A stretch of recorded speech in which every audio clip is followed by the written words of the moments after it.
Samantala, 660 or 70,000 katao abay dumaluho sa Walk with Jesus opening salvo ng Fiesta Senior 2025 sa Cebu. Brigada Aires Atuel Depositaryo, ibrigada mo! Brigada!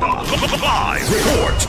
Dinagsa ng higit sa 100,000 mga deboto ang isinagawang penitential walk with Jesus na sinimulan kaninang alas 4 ng madaling araw, natanda ng tuluyang pagsisimula ng mga novena masses para sa ika-460th na fiesta ng Batang Senyor Santo Niño dito sa Cebu. Inihayag ni Police Major John Lindbert Yango, ang ground commander ng naturang aktibidad, na sa kanilang pagtataya nasa 160,000 na katao ang dumalo sa posisyon na sinimulan sa Fuentes Menia Circle papunta sa Basilica Minori del Santo Niño, kung saan puno ng tao ang nasa 2.1 kilometro na Osmeña Boulevard na siyang binabaybay ng mga deboto sa kabila ng mga naranasang pagulan ilang minuto lamang bago sinimulan ang posisyon. Ang penitential walk with Jesus ay tradisyonal na posisyon na isinagawa sa madaling araw at pinangungunahan ito ng mga deboto na may bitbit na imahe ng Senyor Santo Niño, mga leader ng simbahan, at dumalo rin ang iilang mga opisyal ng local government unit kung saan pinaparada ang orihinal na imahe ng Senyor Santo Niño. Sa kabuuhan, wala namang naitalang mga untoward incidents ang pulisya at inilarawan nila na payapa at naging matagumpay ang naturang religious activity kung saan higit sa 1,000 mga pulis ang nagbabantay sa rota ng prosesyon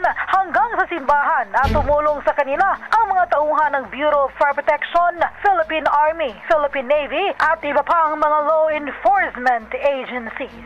In the heart of changing lives, ito si Brigada Aires Atuel Depositaryo ng 90.7 Brigada News FM Cebu, the Music and News Authority. Brigada! Ang bahaging ito ay hatid sa atin ng Curamed Herbal Capsule. Laban mo to!